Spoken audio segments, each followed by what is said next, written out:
Nós, dias atrás, tivemos um encontro com a liderança da igreja, no começo deste ano, e um dos assuntos que nós ventilamos foi a necessidade da gente ter uma igreja mais simples, ser uma igreja mais simples.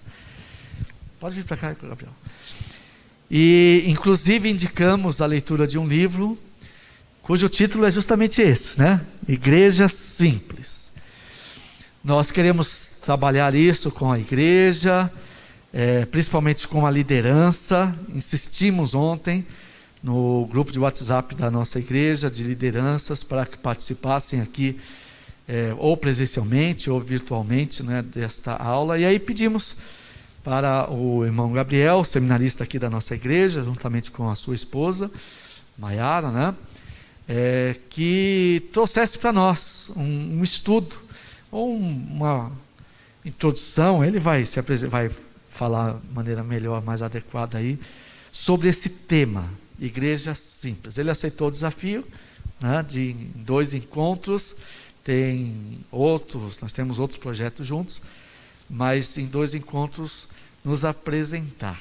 Ele vai falar com mais propriedade, mas quero agradecer, viu, Gabriel, a sua disposição, que Deus te abençoe e te use, que todos nós estejamos atentos aí àquilo que vamos aprender, a ponto de poder, inclusive, replicar para outros irmãos da nossa igreja. Deus abençoe.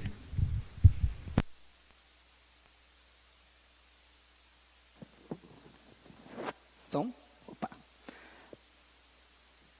Já quase ia fazer, acho que nem a Cris ia falar boa noite, mas é bom dia. Bom dia, meus irmãos. A graça e a paz do nosso Senhor Jesus, amém? Uma alegria poder estar aqui com os irmãos mais uma vez, com essa oportunidade, né, de trazer um estudo.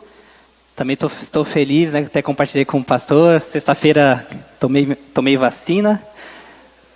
Então, a alegria também queria compartilhar com os irmãos, como eu trabalho em faculdade, colégio, né, então estão imunizando todo o grupo ali que trabalha ali, né, para poder oferecer condições, né, de preparo, né, para essa equipe. Então, agora também estou mais tranquilo de participar. Minha esposa também professora já vacinada, então agora a gente vai estar mais tranquilo de poder participar presencialmente de muitas atividades, né. Mas enquanto isso a gente estava acompanhando, né, tudo virtualmente, inclusive a série de estudo com o irmão Marcelo, também no domingo passado pela manhã, o pastor Adilson. E para quem acompanhou todos esses estudos, creio que hoje o que a gente vai acompanhar não vai ser novidade. Talvez seja uma forma um pouco diferente de pensar ou até de relembrar coisas que nós vimos, mas às vezes a gente não para fazer as conexões. Então, sem mais delongas, eu queria começar, antes de falar do que a gente vai estudar em si, trazer uma pergunta que aqui está sendo projetada aqui para vocês. Qual destes fatores, para você, pensa em você particularmente, não precisa responder aqui em voz alta, mas pensa consigo, qual destes fatores é mais comum a igrejas bem-sucedidas? E bem-sucedidas a gente entende assim, biblicamente bem-sucedidas, tá? Não necessariamente que tem muitas pessoas e tal, não. Igrejas biblicamente bem-sucedidas. E normalmente não encontradas em igrejas estagnadas. Quais desses fatores? Pastor ou pastores com excelente formação? Pessoas que se dedicam até a exaustão? Equipes de louvor altamente qualificadas, tanto tecnicamente quanto espiritualmente? Departamentos que atendam a todas as segmentações possíveis que a igreja pode ter, ou seja, atende idosos, crianças, jovens, atende tudo. Até tem, sei lá, departamento para pets, não sei. Ou então, simplicidade no processo da igreja. Qual desses fatores você acha que é comum, mais facilmente encontrado em igrejas bem-sucedidas e normalmente não encontrado em igrejas estagnadas? Que uma coisa que eu gostaria de destacar, para a gente começar, é o seguinte. O que a gente vai falar aqui significa que pastor ou pastores bem preparados, realmente inspirados por Deus, eles são importantes? Com certeza. Pessoas que se dedicam são importantes, sim. Equipes de louvores preparadas, sim. Departamentos são importantes, sim. Só que a gente vai falar de uma outra questão hoje, que é igreja simples, que é uma forma de trabalhar com todas estas questões, ou até mesmo quase com nenhuma delas, para que ainda assim uma igreja possa ser bem sucedida. Então, deixa eu testar aqui para ver se está funcionando. Ih, eu acho que não está não. A Joyce vai ter que me ajudar ali. Obrigado, Joyce. Nós vamos falar sobre igreja simples, então. É um estudo baseado neste livro, aqui dos autores, Tom e Eric. Eles se dedicaram muito a uma pesquisa, a um estudo, a um preparo, e sintetizaram neste tema igreja simples. Engraçado que eles mesmos, no estudo para fazer este livro, não era o objetivo deles falar sobre isso. É uma coisa interessante. Eles estavam pensando em uma outra resposta. Era como se a pesquisa deles era para chegar numa solução, e eles estavam pensando, a solução vai ser esta. E no caminho eles chegaram numa outra e falaram, nossa, como a gente percebeu que não era o que a gente estava pensando. E chegaram a este assunto. Eu queria ler com os irmãos a definição que está aqui no verso desse livro, só para a gente entender um pouquinho do que se trata essa ideia de igreja simples. Está dizendo o seguinte: igreja simples é o resultado de uma pesquisa que descobriu que as igrejas mais saudáveis tendem a ter um processo de discipulado simples. Elas têm clareza e foco sobre o processo de simplicidade e intencionalmente conduzem os cristãos por ele. Trata-se de um retorno radical aos métodos de Jesus, de compartilhar o evangelho e de levar os discípulos a uma vida revolucionária. Tom S. Rainer e Eric Jaeger provaram que o processo para se fazer discípulos, na maioria das vezes, é muito complexo. Porém, as igrejas que escolheram estruturar-se em torno de processos simples de alcançar e amadurecer pessoas, estão expandindo o reino, avançando o movimento do evangelho e causando um grande impacto. Em geral, elas são vibrantes e crescem. A revolução da igreja simples já começou.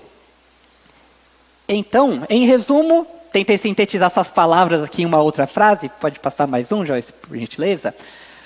Como uma reformulação no processo e mentalidade de discipulado de uma igreja pode levá-la a expandir o reino com mais potência, com mais eficiência, com mais eficácia. Como o pastor comentou, em alguns encontros ele já tinha trazido esse tema sobre igreja simples, inclusive sobre uma igreja aqui de Guarulhos também, que já aplica essa forma de pensar igreja, né, essa forma de ser igreja. E quando ele comentou, me instiguei por esse tema, adquiri o livro, fui lendo. Depois de um pouco de ler, eu já mandei mensagem para o pastor: pastor, pelo amor de Deus, a gente precisa falar disso para a igreja. Já me empolguei assim, né? A gente foi conversando, foi amadurecendo a ideia para chegar neste momento, né? E hoje, na verdade, nós não vamos, tanto hoje quanto no próximo domingo, que vamos ter esse estudo, nós não vamos levar à exaustão esse tema. Nós estamos trazendo ele para que os irmãos possam conhecê-lo um pouco, quem sabe se animar assim, tanto quanto eu me animei, quanto o pastor está animado com isso, né? Para que daqui em diante a gente possa, quem sabe, dar alguns passos nessa direção. Se, como igreja aqui de Cristo, como igreja local, entendermos que isso é uma coisa importante. Então, nós organizamos esse estudo em 2 momentos. Isso, obrigado, Joyce. Em 2 momentos. Eu separei ele aqui em 4 temas que a gente vai abordar ao longo desses 2 domingos, então. Hoje nós vamos falar a respeito de descobrir o que se entende como simples, compreender o que seria um processo de discipulado simples e ver o que a igreja, reino de Deus, não só a igreja local, né, ganha com isso. Tudo isso de uma forma bem sintetizada, né, não tão exaustiva, pelo tempo que nós temos, mas que já vai nos dar uma boa noção e causar uma curiosidade para que nos aprofundemos sobre o tema. E no próximo domingo, nós vamos fazer uma comparação, que está no capítulo 2 desse livro, Igreja Simples. Essa comparação é o seguinte: comparar uma igreja simples com uma igreja tradicional. E antes de mais nada, é importante a gente enfatizar também, aqui nós não estamos tentando dizer o que é melhor, o que é pior. O pastor comentou uma coisa na sua fala mais cedo, que antes ele participava da igreja em inúmeras atividades durante a semana e que os jovens da época dele estavam engajados nisso. Dizer que, por exemplo, aquele modelo de igreja é melhor ou é pior, às vezes a gente pode estar caindo em algumas questões, por quê? Realmente existia uma intensidade muito forte naquilo. Hoje, a gente realmente percebe que às vezes falta essa intensidade. Por outro lado, quais são as coisas que mudaram de uma época para outra? Se a gente for buscar comparar com o tempo de Jesus, o que acontecia, antes mesmo, com o tempo do reino de Israel, com o tempo de Moisés, quais eram as características do tempo, o que mudava, as formas de agir.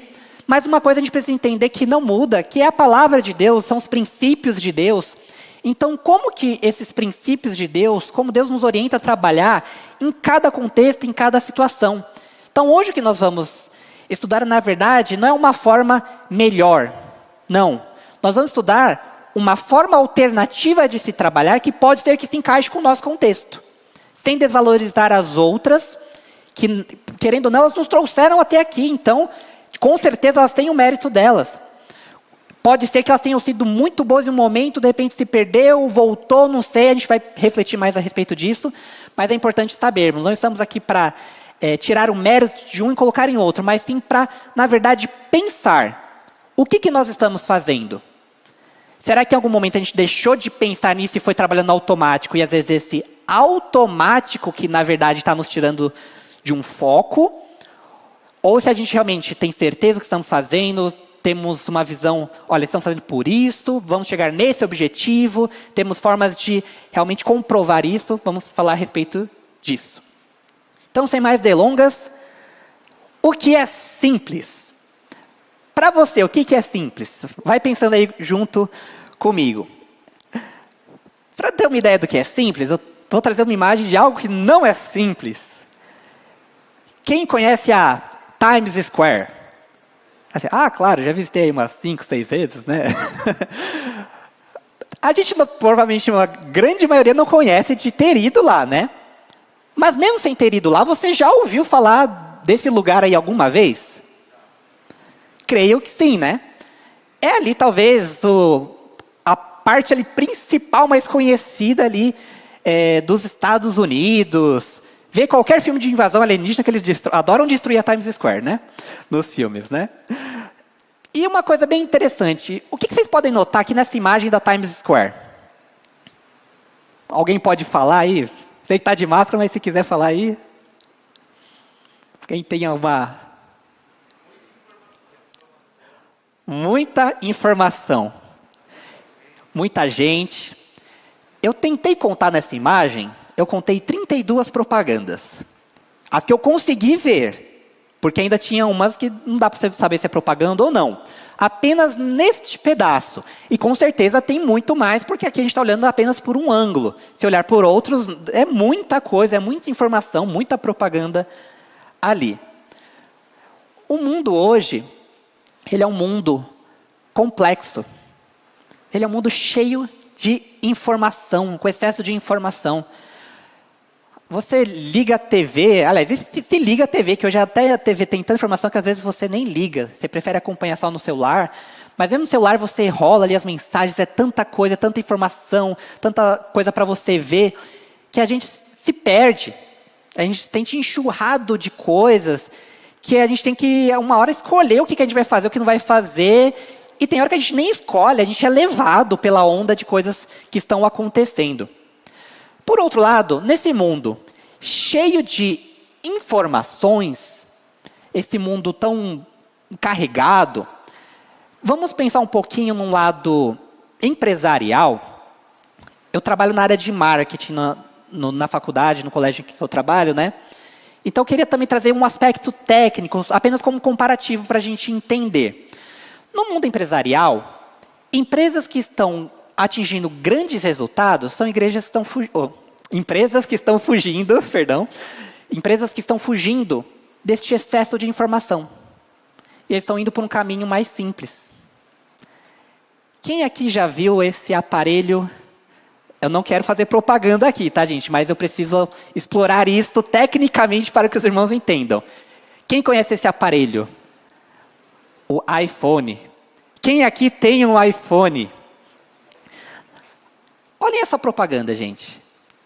Ela tem muita informação, tipo, compre agora seu iPhone, ele tem não sei quantos gigas de armazenamento, ele tem capacidade tal, ele tem 5G, 8G, 10.000G, é o iPhone 3080, não sei o que das quantas. Não, está escrito. Life is easier on iPhone. Ou seja, a vida é mais fácil em um iPhone. É isso que a propaganda está dizendo. Tem gente que quando vai fazer uma propaganda, quer colocar tanto detalhe, tanta informação, aí a pessoa pega tipo um folhetinho, olha assim, ah, legal, e joga na rua. E eles com uma imagem, um fundo simples, o produto, 2 frases. E eu preciso perguntar se o iPhone ele faz sucesso? Eu preciso perguntar se a Apple, criadora do iPhone, é uma empresa bem-sucedida? Algo muito simples. Outro exemplo. Google. Tem algumas histórias bem interessantes. Quando o Google lançou esse seu sistema, já começou a fazer sucesso, muitas empresas perceberam e falaram assim, opa, vou tentar patrocinar, né, anunciar no Google. Chegava na equipe do Google e falava, olha, eu quero te dar milhões não, quero te dar bilhões, para pôr a minha marca aí no seu site, no Google. Aí o pessoal parava, pensava, voltava e respondia, não, obrigado, a gente não quer não. A empresa assim, ué, mas como assim? Vocês vão perder milhões, eu quero te dar milhões para pôr a minha marca na sua página principal. E a Google, não. A gente pode até perder milhões, bilhões com você agora. Mas a gente vai ganhar milhões, trilhões, mas daqui a um tempo também de você, porque você vai voltar a procurar a gente. Mas para isso a gente precisa deixar a nossa página principal simples. Gente, olha, branco, nome Google, uma barra de pesquisa. Uma coisinha ali embaixo, outra, mas, gente, que página simples. Isso nos ajuda a sermos direcionados para a função da página, pesquisar. Muito simples. Outro exemplo. Quem tem Facebook e Instagram, os dois, né? Olha só que interessante. Quem já se deparou com mensagens no Facebook desse tamanho? Aquele famoso textão. Eu já vi muitos textões assim, textões, tá certo? Só textão? Textões, tá certo. Muitos textões desse tamanho assim, e é engraçado que quando você olha o número de interações em um textão desse, você tem lá umas 3, 4 curtidas. Particularmente, eu quando vejo um textão desse, me causa uma curiosidade. Eu vou e vejo quem que postou. Se alguém que é relevante para mim, eu leio. Se alguém que não é relevante para mim, normalmente eu não leio. É natural, não é nem muito pensando, é automático. Não sei com você qual que é o processo, mas para mim, automaticamente funciona assim. Agora, vai no Instagram e posta. Fiz bolo. Nossa, uma enxurrada de curtidas, de likes. Até brincando, outro dia, eu entrei de férias há algum tempo atrás. No primeiro dia de férias, postei no meu Instagram, assim, no meu Facebook. Primeiro dia de férias, estou eu aqui fazendo bolo. E tinha uma foto eu fazendo bolo. No outro dia, na minha semana, eu vim à igreja, né? E muita gente, Gabriel, tá fazendo bolo, né? Gente, foi uma imagem eu fazendo bolo. Eu tive 100 e tantas curtidas, nem sei o número, mas foi bastante. E pessoas interagindo comigo depois no mundo real. Por outro lado, às vezes eu gosto muito de postar frases de livros que eu estou lendo, coisas do tipo. Aí eu tenho lá 5, 10 curtidas, que as pessoas não gostam de parar e ler. Nem tanto, é uma questão de cultura também, mas quem gosta de ler uma enxurrada de informação dessa, que às vezes você nem sabe do que se trata, mas fiz bolo é legal. Aqui é uma coisa técnica, prática, eu não estou falando o que é melhor, o que não, naquele textão pode estar escrito muita coisa boa, útil, importante, mas a verdade é, você vai ler o fiz bolo, você não vai ler o textão lá. Um último exemplo. Quem conhece esse personagem aqui? Quem não conhece, vou explicar um pouquinho. Quem sabe quem é ele, sabe que a vida pode ser mais simples. este rapaz, eu não me lembro o nome dele, eu pesquisei, mas me fugiu da memória agora. Mas sei que ele não é italiano, mas mora na Itália, né?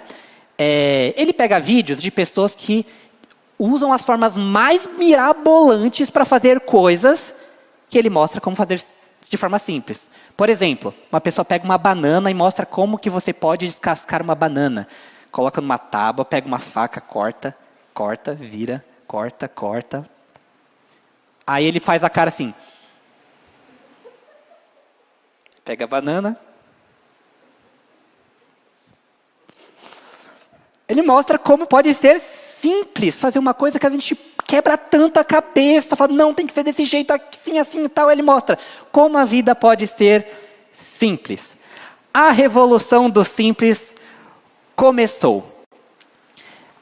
Uma coisa importante, gente, é a gente entender que também há um certo preconceito sobre o que é ser simples, o que é simples. Para fins do nosso estudo, eu gostaria de a gente tentar tirar esse preconceito, pelo menos deste estudo. Pode ser que em outras coisas, em outras abordagens, até realmente seja válido. Mas aqui, simples não é algo fraco, vazio, pequeno, deficiente, desprovido. Às vezes a gente compara muito simples com algo pobre. Pobre no sentido assim, até, sei lá, preguiçoso. Sei lá, você podia ter feito mais, mas só fez isso. Às vezes a gente acaba comparando o simples com alguma questão do tipo. Por outro lado, nós vamos abordar simples aqui da seguinte forma. Simples é o processo de fazer bem o que necessariamente deve ser feito. Veja, não é fazer de qualquer jeito, é fazer bem, mas por meio de um processo. É mais ou menos assim, uma receita de bolo. Essa frase a gente pode comparar muito com isso, com uma receita de bolo, por quê?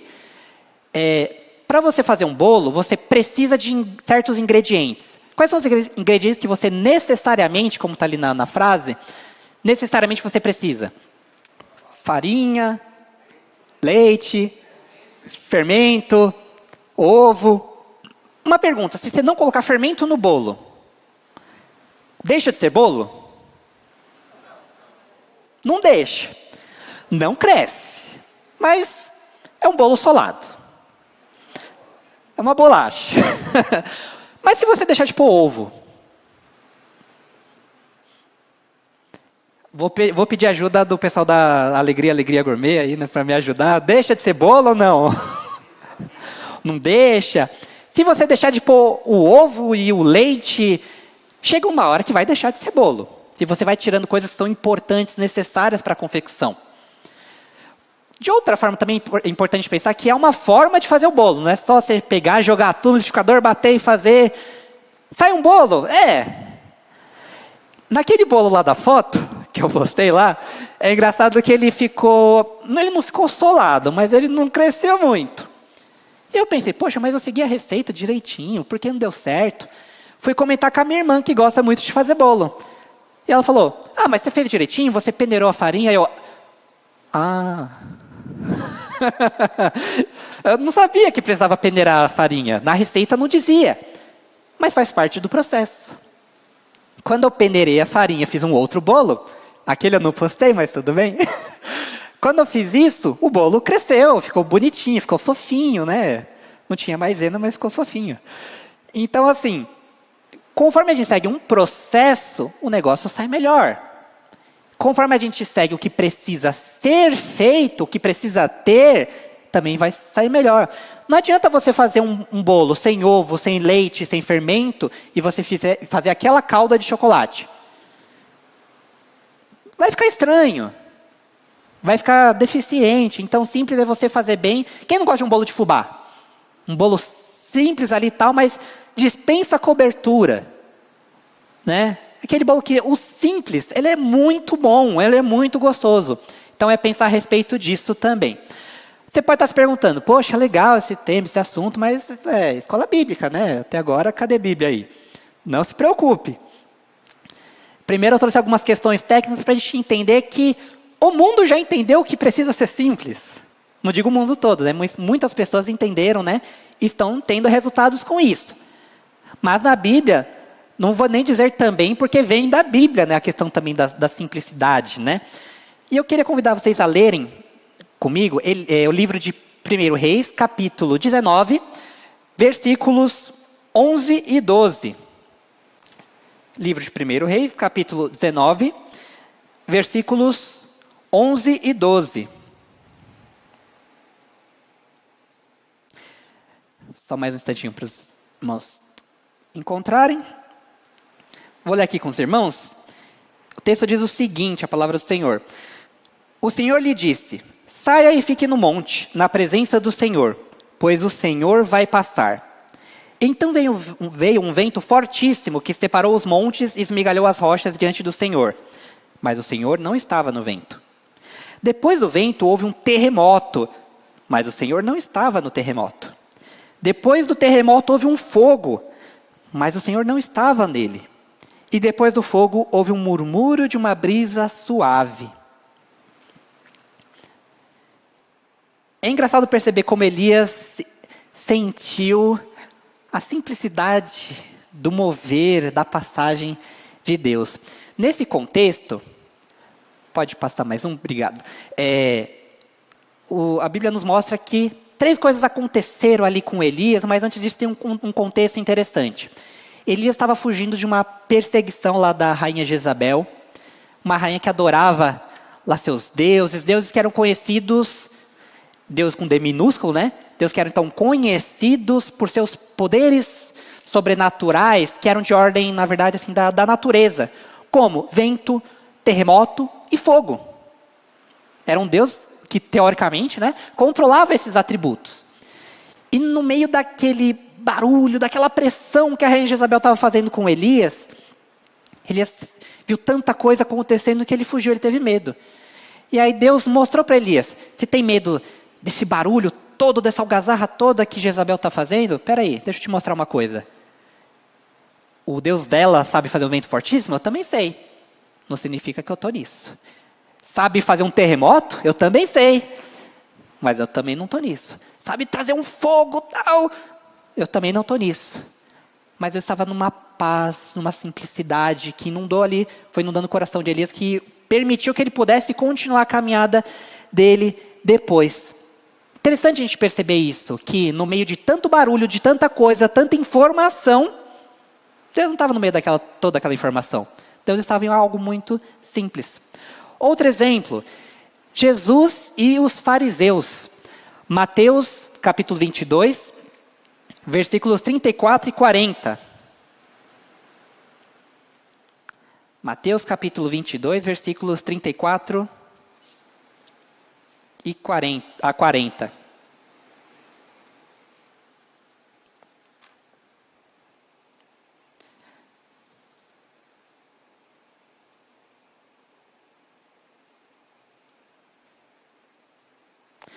O texto nos diz o seguinte: ao ouvirem dizer que Jesus estava deixando os saduceus sem resposta, os fariseus se reuniram. Um deles, perito na lei, o pôs à prova com esta pergunta: mestre, qual é o maior mandamento da lei? Respondeu Jesus: ame o Senhor, o seu Deus, de todo o seu coração, de toda a sua alma e de todo o seu entendimento. Este é o primeiro e maior mandamento. E o segundo é semelhante a ele: ame o seu próximo como a si mesmo. Destes 2 mandamentos dependem toda a lei e os profetas. Pode passar mais um? Vocês sabiam que os fariseus, gente, eles não tinham só 10 leis como seriam os 10 mandamentos. Tampouco o número de leis que nos são apresentadas lá no Pentateuco, né? Que no Pentateuco, além dos 10 mandamentos, tem algumas orientações de como, por exemplo, como se devia fazer os sacrifícios, como se montar a tenda, várias questões do dia a dia. Os fariseus, além dessas leis, eles criavam mais leis ainda para que, caso por alguma falha deles acabassem tropeçando em algo, eles faziam outras leis para evitar ainda isso. E eles chegaram nada mais, nada menos do que 613 leis. E eles sabiam essas 613 leis. Já pensou o que é você saber isso assim de cor salteado, cumprir tudo isso? Era o que os fariseus, na teoria, faziam. E eles, com as suas 613 leis, falaram, agora a gente vai pegar Jesus. Dessas 613 leis, qual que é a mais importante? Jesus já quebra eles no meio, que fala assim, olha, primeiro não são 613, são 2. Dessas 2 vem todo o resto, o entendimento de todo o demais, né? Mas são 2 leis. Ame a Deus, ame ao próximo. Olha só como Jesus, ele simplificou o negócio. Ó, gente, de 613 para 2, um baita resumão, né?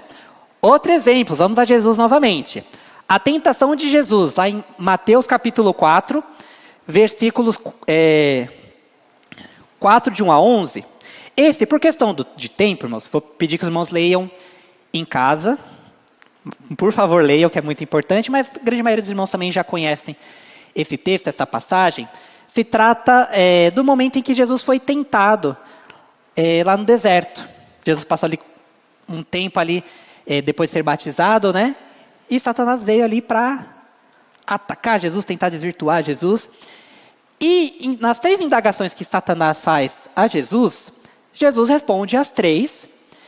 E eu achei muito interessante as respostas que Jesus trouxe, porque a gente poderia pensar, Jesus, ele sabia muito mais do que os fariseus com as suas 613 leis, até porque ele é Deus, né? Então, como ele não saberia do que ele mesmo, junto com o Pai, fizeram, prepararam, né? Jesus poderia fazer todo um tratado teológico que nem Lutero, nem ninguém poderia ter imaginado, pensado. Mas Jesus responde aquelas tentações, ali as perguntas de Satanás, com 3 versículos, que são em Deuteronômio 8:13, 6:16 e 6:13. Deuteronômio, a tradução desse nome, a gente pode entender como repetição da lei, ou como segunda lei, segunda no sentido assim de, vamos revisar mesmo, né? Lembra do Telecurso 2000? Atenção, se liga aí que é a hora da revisão. Era mais ou menos isso, né? Porque o povo passou no deserto ali um tempo, Moisés trouxe as leis que Deus o instruiu, só que passou muito tempo até antes eles entrarem na terra prometida. Então eles precisaram ser relembrados daquela lei. Ou seja, não era algo novo, era uma revisão de algo que já tinha sido ensinado. Então algo muito mais fácil de se guardar. Era uma base. Não era nada assim muito superior, não, você tem que ter uma ligação com o Espírito Santo de Deus. Não, era algo que para eles era a base. E Jesus respondeu Satanás com a base. Ele não precisou de nada muito mirabolante, nada muito assim para poder responder. Usando a base da lei que eles tinham, ele matou a charada. Às vezes a gente pensa, não, eu não posso servir na igreja porque eu não fiz isso, não sou aquilo, não fiz aquilo outro. Mas Deus não usou Moisés, por exemplo, falou, Moisés, o que você tem na mão? Ele tinha só uma vara, um cajado. Pois bem, Deus usou aquele cajado para usar como sinal. Deus usa aquilo que a gente tem nas mãos, né? Foi isso que nós vimos no domingo passado, né? Então, para a gente entender como Deus age. Uma vez que a gente já deu uma boa pensada, refletida a respeito do que é simples, a gente entendeu o que é bíblico, a gente pode cavocar muito mais a Bíblia para trazer muito mais exemplos, né? Mas vamos, por enquanto, nos ater a isso. Vamos entender, então, o que é o processo de discipulado simples. Se eu perguntar para vocês, qual é a missão da igreja? O que vocês poderiam me responder? Qual é a missão da igreja? Fazer discípulos. Ah, pastor não vale. Mas agora ele já matou a charada, né? Fazer discípulos, né? A gente pode dizer que a missão, então, contextualizando lá com Mateus, né? O ID. Mas não é só um ID, né? O ID, ele resume todo o processo do fazer os discípulos, né? Que é ID, fazer discípulos de todas as nações, ensinando, batizando. Então, um processo desde o caminho da perdição, onde o homem ainda está perdido, até o processo em que ele vai ser edificado em Cristo, passando ali pela salvação. Não sabia de Deus, de Cristo, conheceu, foi salvo, batizado, começou a crescer. É o processo, é o ID. O ID é tudo isso. Mas você pode pensar, mas a missão da igreja também é ter comunhão, adoração, tudo mais. Eu diria até dentro desse nosso estudo, que isso é até um pressuposto da igreja, não é nem missão. É mais ou menos assim, não dá para ir para uma missão se você não tem um preparo mínimo. Quando você vai se candidatar para uma vaga, vamos supor, você quer se candidatar para uma vaga de engenheiro, primeiro você tem que ser formado em engenharia, você tem que ser formado, se possível, naquela especificidade daquela engenharia, engenharia civil. Talvez você tenha que ter um conjunto de certificados. Você tem um certificado ABNT, ISO, não sei das quantas, e não sei das... Você tem que ter um preparo, um currículo. Aquele currículo é o quê? Quem você é. O que você sabe fazer de fato. É um resumo seu. Sem ser aquilo, você não consegue ser aquele cargo, né? Então, digamos que para ser igreja, comunhão, adoração, tudo isso é um pressuposto. Você tem que fazer parte disso para ser igreja, para então você cumprir a missão. Então a pergunta é, como fazemos o ID como igreja? Ou seja, como, sendo o que somos, fazemos o que precisamos. Ou seja, como nós, como igreja, uma igreja que tem comunhão, que adora, que segue os princípios de Deus, ou seja, que já faz o dever de casa, faz o que devia já fazer normalmente. Como essa igreja, ela vai fazer o que ela precisa, o que ela é comissionada a fazer. Vamos supor que hoje acabou de entrar aqui uma pessoa, alguém, que nunca ouviu falar de Jesus, se ela está ouvindo aqui o estudo, achou interessante, legal, ela chega assim em você. Ela não chegou em nenhuma outra pessoa, ela chegou em você e falou, escuta, queria saber mais disso aí de Jesus, não sei, é assim que se fala. O que você faz? Você vai falar assim, não, o pastor está ali, é o pastor Regis, fala lá com ele. Fala, não, o diácono, cadê o Zana? Cadê o irmão Jacinto? Vai lá falar com ele. Não, tem o líder ali da IBD, nossa, fera demais, fala com ele. Ou você não vai dizer nada para a pessoa? Você não é capaz de guiá-la nesse caminho. Ou talvez você vai falar, não, você quer conhecer? Então, olha, participa do culto que vai ter à noite, tem um ministério tal, e aí vai ter o curso tal também, começa a passar um monte de programas para a pessoa, falando que ela vai conhecer a Jesus nos programas. Mas será que esse é o processo de levar a pessoa que não conhece a Cristo até a edificação em Cristo? O processo de discipulado, ele é algo que normalmente funciona assim, vem da curiosidade. A gente pode colocar mais passos aqui, mas de forma resumida é isso. A pessoa vai sentir uma curiosidade, ela vai ser estimulada de alguma forma, ela pensa, algo não está fazendo sentido, eu quero entender melhor, ou isso aqui começou a fazer sentido, eu quero concluir esse raciocínio, né? E ela vai buscar, ela tem essa curiosidade. Depois de entender um pouco daquilo, ela vai falar, nossa, então esse Jesus, nossa, eu gostei, eu quero desse Jesus. Faz sentido para mim, é legal, eu quero. E conforme ela vai entendendo mais de Jesus, ela fala, então esse Jesus não é algo só assim que eu quero e eu tenho acesso, não. Esse Jesus é o meu Senhor, eu tenho que servir a este meu Senhor.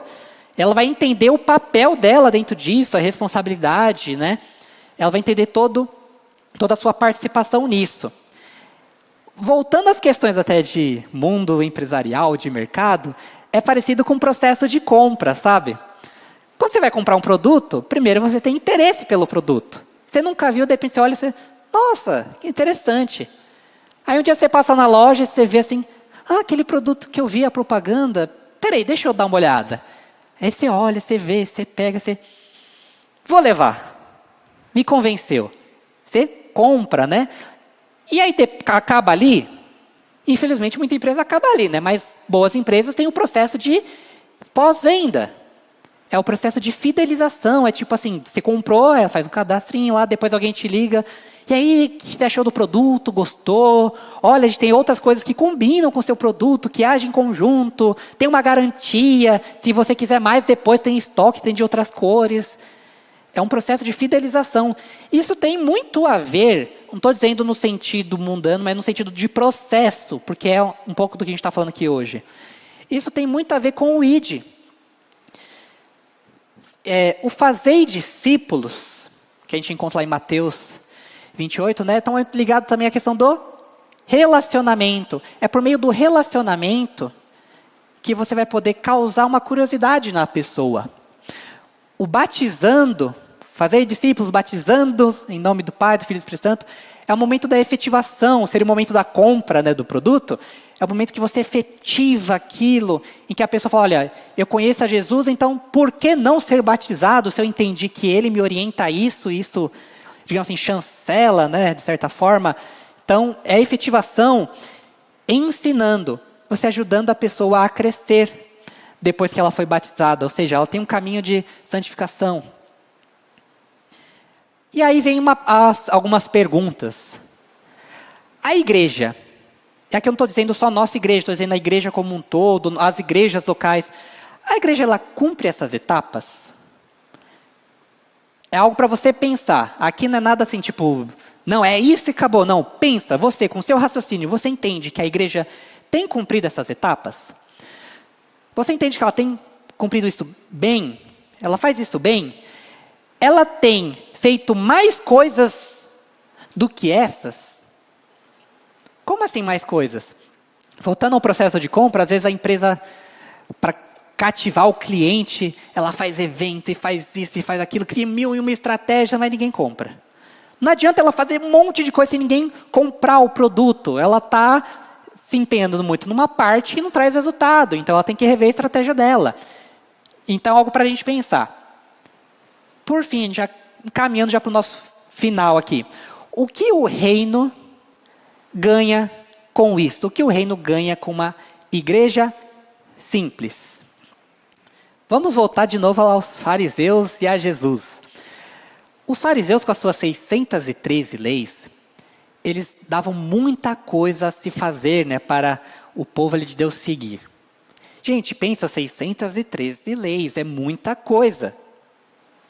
Às vezes, principalmente para criança, adolescente, a mãe fala assim, vai lá no mercado, compra tal coisa. Se falar 3 itens, um dos 3 vai ser esquecido.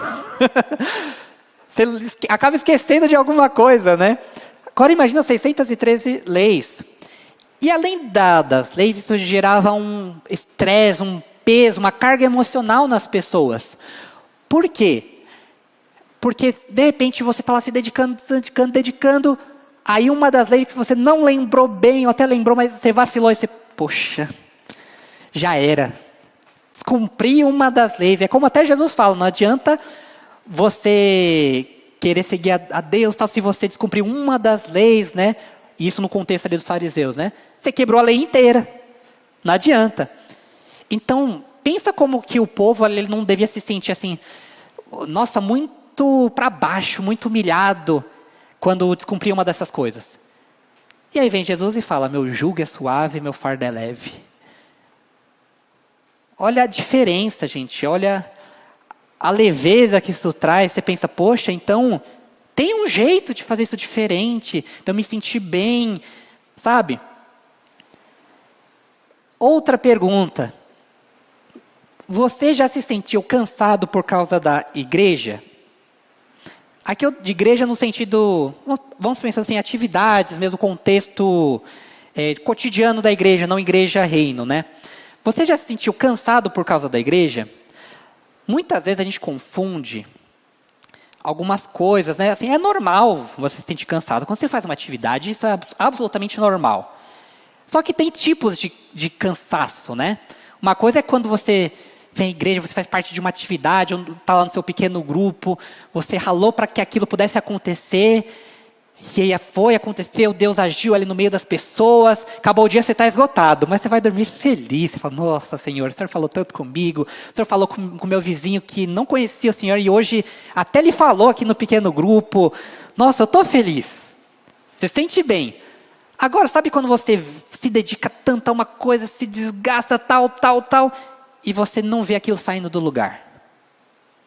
Isso te gera um desgaste.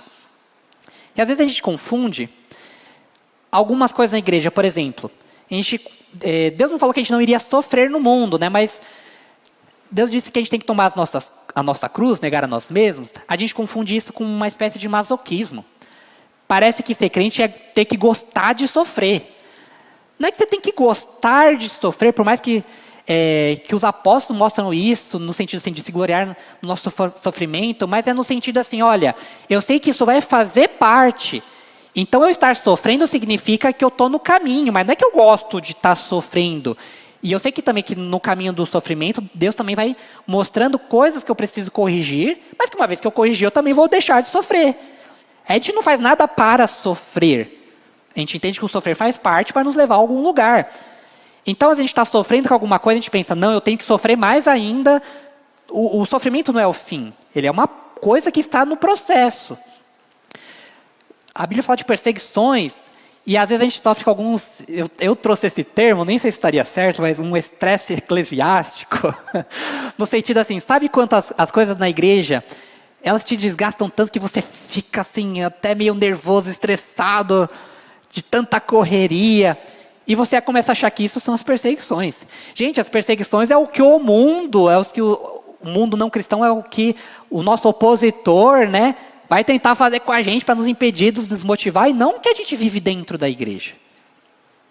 Não pode ser isso, na verdade. E a gente confunde também o tudo em nome de Deus com tudo em nome da instituição igreja. Igreja, legalmente falando, ela também é uma empresa. Tem CNPJ, tem conta, tem estatuto. E às vezes a gente confunde essa parte, digamos assim, empresarial, organizacional da igreja, achando que você tem que fazer algo pela instituição igreja. Mas não. Você tem que fazer algo pelo Senhor. E você entende que quando você faz pelo Senhor, como Deus é dono de tudo, não dá para você pagar a Deus com algo que é de Deus, né? Então Deus te mostra que você faz servindo aos outros. Então você fazer algo em nome de Deus, no final das contas, é você servir as pessoas, né? E aí você vai entendendo que muitas vezes a gente serve ao nome igreja, ao templo, e não às pessoas. Coisas para a gente pensar. Toda essa visão equivocada nos causa algumas questões, como nós nos sobrecarregamos. Às vezes nós negligenciamos nossa família e até a verdadeira igreja. Já viu aquela pessoa assim que ela está envolvida em tudo, não só ela, mas como a sua família está envolvida em tudo na igreja. Você pensa, a família está bem. Daqui a pouco, o casal se separa, os filhos se distanciam, você descobre que um está usando droga, o outro está não sei o quê. Você fala, ué, mas não vivia na igreja? Só que será que tinha um convívio familiar, até mesmo dentro da igreja, né? Que a pessoa não só vivia, mas ela de fato se desenvolvia, crescia, se edificava ali em Cristo na igreja? Às vezes o corpo estava lá, mas o entendimento da pessoa não. E às vezes quando você vive só pelo processo, você vive só pela instituição e não pelo reino, você vai caindo nessas coisas sem perceber. Às vezes fazemos pela nossa mão e não pela dependência de Deus. A gente pensa que se você não for lá e fizer pôr a mão, trabalhar, não vai acontecer. Gente, Deus é Deus, Ele não precisa da gente. Isso já foi abordado várias vezes, né? Mas é o Senhor que faz. Eu li um livro muito interessante, está até ali comigo, o Guia de Sobrevivência do Cristão, trouxe uma ilustração muito interessante. Deus é como se fosse aquele pai que vai mexer no carro, vai consertar o carro, e ele chama o filho de 5 anos para ajudar. Gente, o que um filho de 5 anos pode ajudar a consertar um carro? Pelo contrário, vai atrapalhar. Não tem o que uma criança de 5 anos possa de fato ali fazer para tecnicamente ajudar. Só que o pai chamou a criança de 5 anos para... O objetivo era consertar o carro? Não, era passar um tempo com o filho. E o filho, quando voltar e falar para a mãe, ele fala, mãe, consertei o carro com o papai. O consertar o carro é o de menos ali, porque a questão é o relacionamento, é a experiência. Quem nunca teve um momento assim com seu pai, com sua mãe, com alguém? É a experiência que vale. O que foi feito no final das contas, o carro pode explodir, mas a experiência vai ficar para sempre. Deus quer que nós façamos parte da experiência com Ele, de algo que quem faz é Ele, e não nós. A gente está lá para aprender junto. A gente mais atrapalha que outra coisa, mas Ele quer que a gente esteja junto para aprender. Por fim, gente, uma igreja simples, ela é uma igreja mais assertiva. Porque é uma igreja que ela tem mais foco, ou seja, ela tira algumas coisas secundárias, pelo menos em um determinado momento, para que você tenha uma ideia melhor. O que eu preciso fazer? É isso que eu vou fazer. Ah, mas tem tal coisa que é legal, tem tal coisa que é boa. Ah, ótimo. Num segundo momento. Se a gente não conseguir fazer o que a gente precisa fazer, não adianta fazer as outras coisas. Não estou dizendo que as outras coisas não são importantes, e tem momentos delas também que elas realmente se tornam até muito mais importantes, mas há um contexto. E é algo muito mais fácil de se reproduzir. Já brincaram de telefone sem fio? Você chega na orelha da pessoa e você fala um negócio sussurrando, uma frase e tal, e a pessoa que ouviu, ela tem que pegar o que ela entendeu e passar para a próxima. Quanto mais longa a frase, menos você entende. Quanto menos você entendeu, menos você vai conseguir reproduzir para outra pessoa, que vai entender menos ainda, e o negócio vai ficando complicado. Quando a mensagem é simples, a pessoa entende melhor, passa para outra também, ela vai entender, a chance do ruído danificar a mensagem, né, dos problemas, é muito menor. Eu coloquei aqui o processo de mitose, aulas de biologia. É o processo de replicação de células, né? Não sei quem gosta de biologia, mas se você não gosta, você vai ter que ouvir isso aí hoje.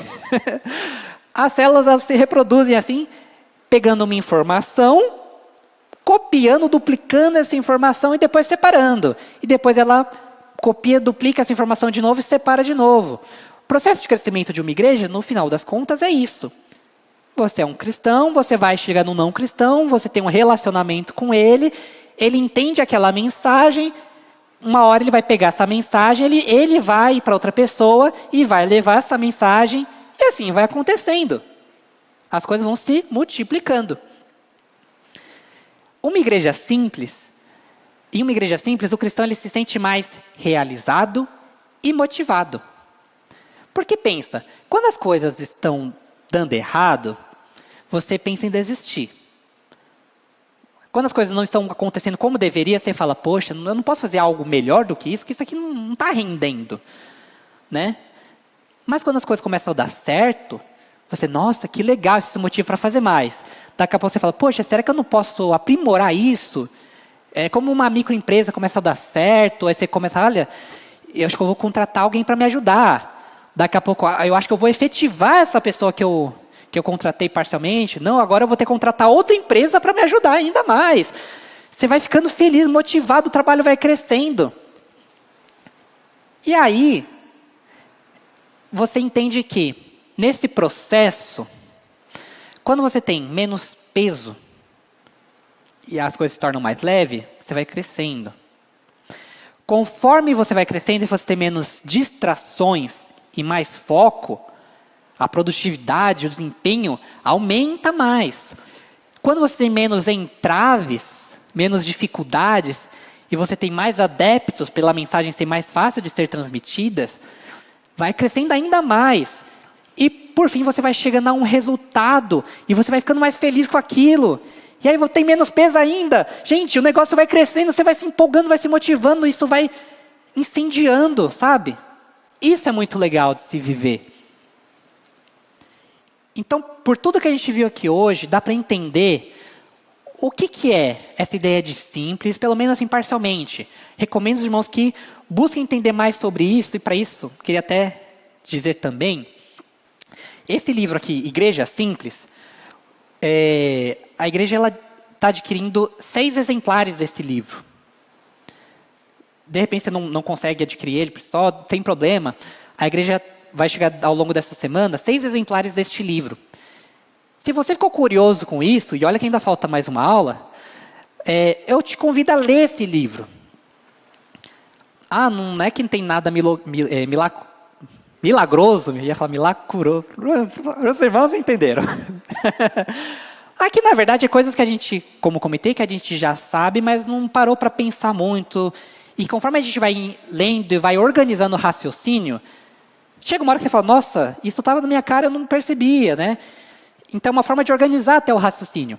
Se você está interessado, a gente vai organizar no domingo que vem uma pequena fila, né, de pessoas que queiram ler esse livro, só que tem que ser uma leitura com um propósito, né? Naquela leitura que você pega o livro, num dia você lê 30 páginas, no segundo você lê 10 e no terceiro morreu. Se organiza para ler aí ao longo de um mês, que seja, a gente fazer uma rotatividade desses livros. Se você tiver interesse, compra o livro também, não é caro. A gente compra tanta coisa, gasta aí R$50 de fast food fácil, né? Por que não com uma leitura? No nosso próximo estudo, nós vamos falar a respeito da igreja simples versus a igreja tradicional. Um versus não de combate, mas de comparação. A gente vai entender como que a igreja simples age, pegando como exemplo uma igreja que o livro ele trouxe como nome Igreja da Cruz. O nome é fictício, tá? Não tem um nome real, né? Mas colocaram um nome fictício de Igreja da Cruz. Comparando com a primeira igreja, que é um nome fictício também. Ela tem o nome real dela, mas estão comparando essas duas igrejas. Uma igreja tradicional e uma igreja simples. Para a gente entender como as duas vivem, agem, e a gente entender, será que a nossa igreja aqui, PIB Parque Jurema, será que ela está mais para uma igreja tradicional? Será que ela está mais para uma igreja simples? Está no meio a meio? Nós vamos entender isso junto. E aí, como comentei, recomendamos esse livro, Igreja Simples, né? Vale muito a pena. E também tem um outro livro que eu gostaria de recomendar também, dentro dessa temática, que é Vida Simples. Tem o subtítulo dele, né? Tempo, Relacionamento, Dinheiro e Deus. Eu li esse livro até antes mesmo de ler o Igreja Simples. E mostra como esse processo de simplicidade, ele também reflete nas nossas vidas, e a simplicidade nas nossas vidas reflete numa igreja. Então é muito interessante e é bom, então não só para a igreja, mas para seu crescimento pessoal, edificação em Cristo, tem coisas muito interessantes. Não vou falar mais, senão vai tirar a graça da sua descoberta na leitura. Então, meus irmãos, agradeço essa oportunidade, espero que tenham aproveitado bem, mas acima de tudo, reflitam bastante a respeito dessa ideia, e aí domingo que vem a gente conclui esse raciocínio, tá bom?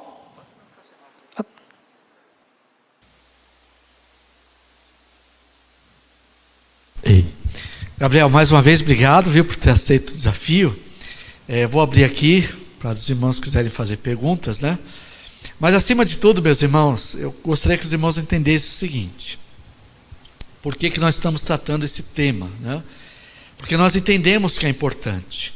Deixa eu aproveitar aqui a minha fala, que foi provocativa, que eu disse, olha, nós fazíamos isso, fazíamos aquilo outro, e para nós, quem é dessa geração sabe disso, para nós isso era o simples.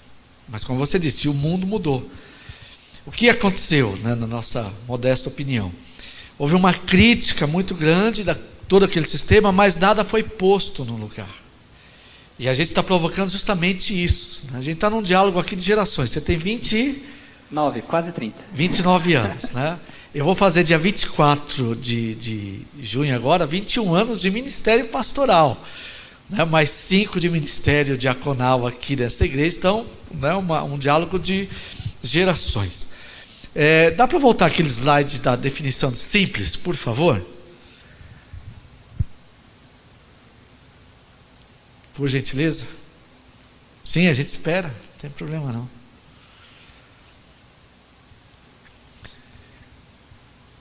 Justamente para a gente conversar um pouco, né, a respeito disso em mais uns 10, 15 minutos.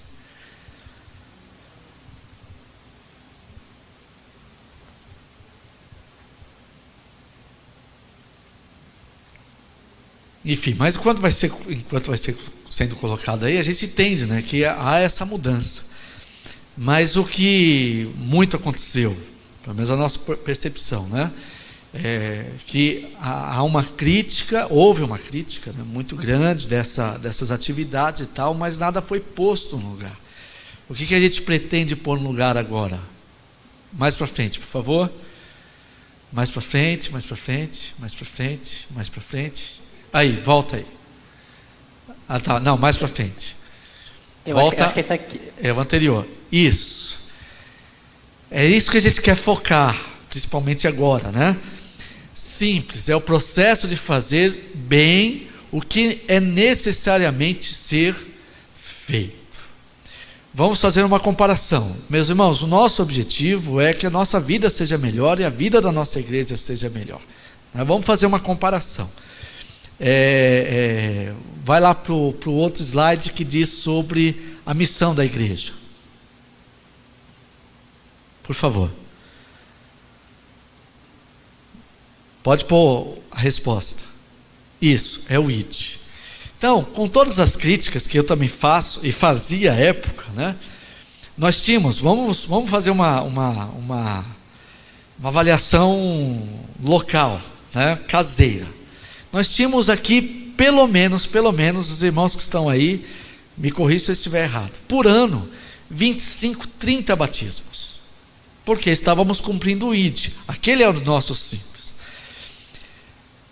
E vamos fazer uma avaliação com a nossa realidade hoje. Tudo bem, a gente tem a questão da pandemia e tal, mas vamos supor que com a pandemia nós tivéssemos represado o número de pessoas para ser batizado. Quantas pessoas nós batizaríamos, vamos supor, daqui 2 meses? Vai começar a classe de batismo dia 4 agora, que é outra questão que a gente precisa melhorar, né? Alguns irmãos vieram procurar, pastor, meu filho aceitou Jesus, ele quer se batizar, tem classe de batismo? Eu falei, irmão, ensina você. Ah, pastor, mas eu... A questão do simples, né?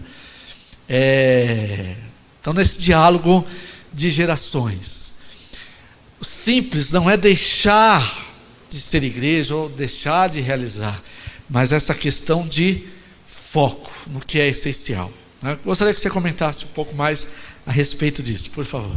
Eu diria até, pastor, que é uma questão de um pressuposto. Tem muita coisa às vezes na igreja que a gente pensa assim, não, sempre foi assim, vai ser assim, só que chega uma hora que a gente pergunta, e o que é o assim? Aí você para e pensa, peraí, eu não sei, o que é o assim mesmo? Ou traduzindo de uma forma mais fácil, né? Tem coisa que a gente fala assim, na igreja deve ser feito desta forma, e você faz porque sempre foi feito, e não que aquela forma como se iniciou aquele processo seja ruim, não, ela era boa. Só que conforme às vezes as gerações foram sendo passadas, talvez deixou-se de passar o porquê, o como, e foi se restando a atividade. Então você continua fazendo atividade, a atividade não é ruim, mas a pergunta é, será que aquela atividade está cumprindo o que ela precisa? Às vezes você deixou de fazer aquilo que está fazendo e a atividade continuou. E você para pensar, é como se fosse você estar numa academia, você está fazendo um processo para ganhar peso ou perder peso, tem os 2 processos, né? E aí, de repente, naquele... No meu e no seu caso é ganhar peso. Ganhar peso, né? Ou distribuí-lo melhor, não sei, né?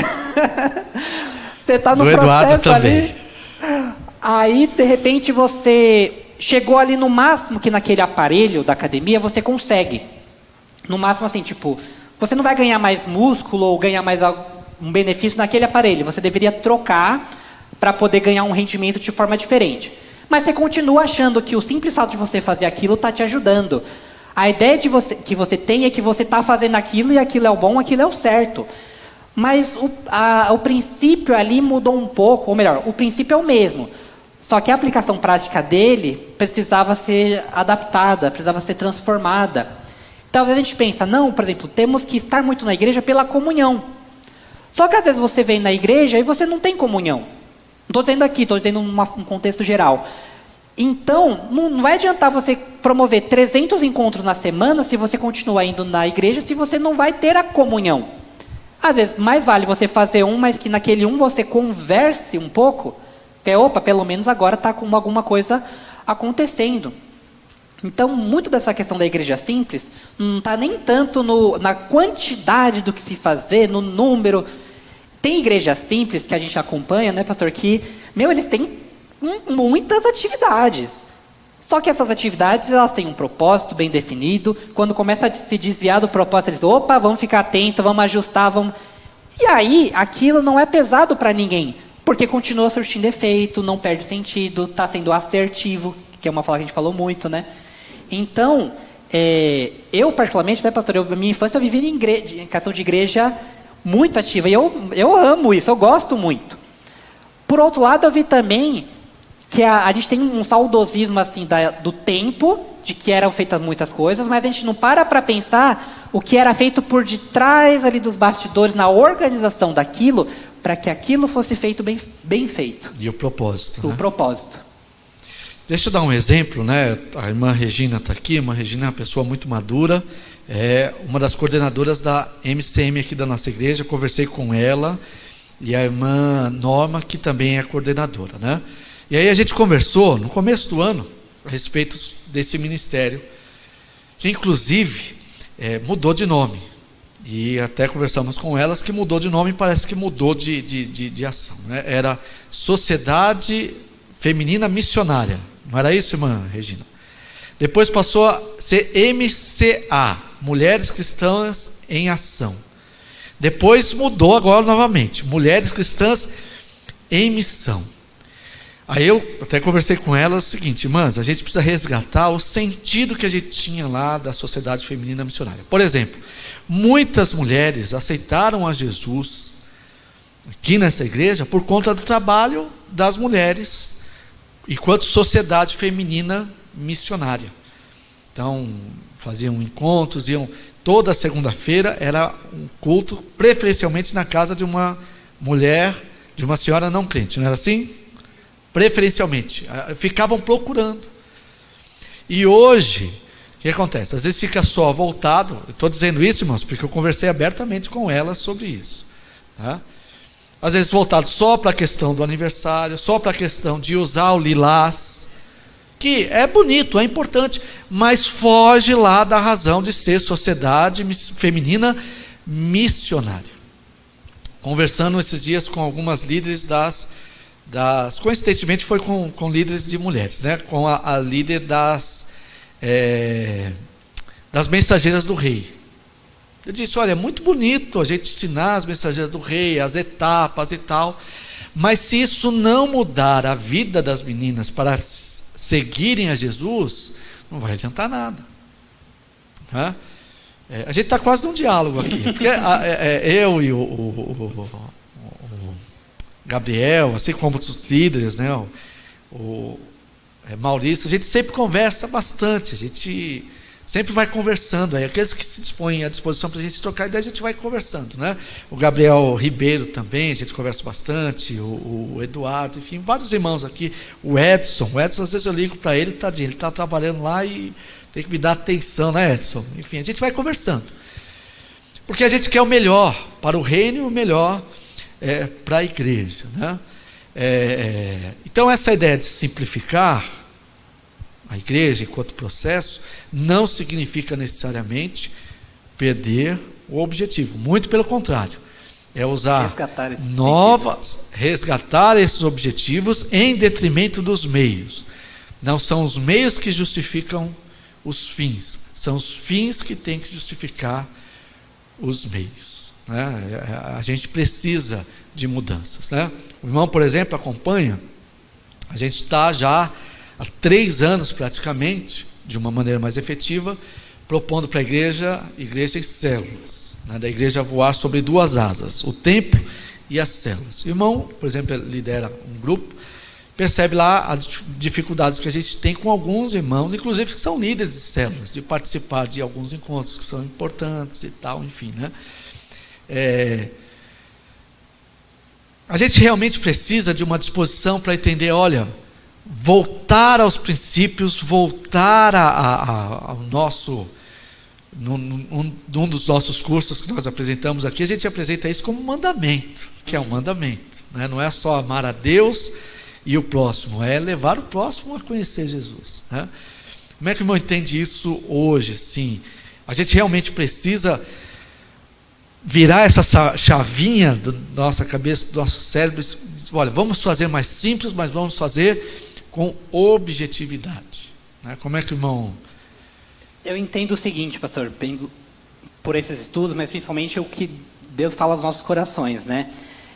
O que é o importante? É o que eu como indivíduo acho ou o que Deus mostra na sua palavra? Tem vezes que a gente começa a conciliar o que a gente acha com o que Deus acha. Muitas vezes está caminhando ali no mesmo caminho, mas chega uma hora que a gente quer puxar um pouco mais para cá, como se fosse um carro desalinhado. E Deus está falando, não, é por ali. A gente, não, mas por aqui é melhor, né? Porque para a gente começa a ser mais cômodo, às vezes. E nós, como cristãos, entendemos que uma das formas como Deus age na nossa vida é o quebrantamento. Então, tem hora que Deus vai falar, você está indo por um caminho errado. Pode ser dentro disso que a gente está falando, ou dentro de outros assuntos, mas Deus tem uma hora que Ele vai falar, olha, seguinte, você vai querer seguir com o que você pensa, ou com o que eu, Deus, Senhor, estou propondo. Escolhe aí. Eu não vou te impedir de você escolher. Só que, às vezes, a gente acaba escolhendo por nós mesmos, né? E aí, as coisas começam a acontecer, as consequências, né? Então, quando a gente não se predispõe a poder mudar, deixar que Deus quebrante o nosso coração para que a gente transforme a nossa mente, o nosso entendimento, como é nos ensinado no Novo Testamento, né? A gente vai acabar vivendo por tradições nossas, humanas, e até como nos é advertido, a gente acaba buscando líderes que falam daquilo que a gente gosta e não daquilo que a gente precisa ouvir. Então isso que é muito perigoso, né? Foi mais ou menos dentro do... Foi. Que a gente precisa realmente, né, entender que há mudanças que são necessárias para a gente cumprir o nosso objetivo, né? Deixa eu só dar um exemplo mais uma vez. Por exemplo, a gente precisa discipular pessoas que vão descer as águas do batismo, né, para serem batizadas. Aí treinamos pessoas aqui. Treinei, por exemplo, o Maurício. E o Maurício treinou outras pessoas. Não estou aqui criticando, enfim, mas... E aí a gente precisa dessas pessoas para ensinar novos crentes, discipular. Aí tivemos que recorrer mais uma vez ao Maurício. Ele vai dar aula, por exemplo, ele vai treinar mais uma pessoa, né, Maurício? 2. Porque o simples é cada um também entender, olha, nós fazemos parte desse processo. Não é só o pastor, não é só o diácono, como você bem colocou aqui, não é só o líder. O simples é ide, e o ide é para cada um de nós, cada crente. Cada crente, a sua maneira simples, a sua experiência, o seu convívio com Jesus, com a igreja, a ação do Espírito Santo, pregar o Evangelho, ensinar o Evangelho. Mas a maioria, uma boa parte, entende o seguinte: não, no templo, na classe de batismo, por exemplo, né, desse que eu estou dando aqui, com o pastor ou com o líder e tal. O simples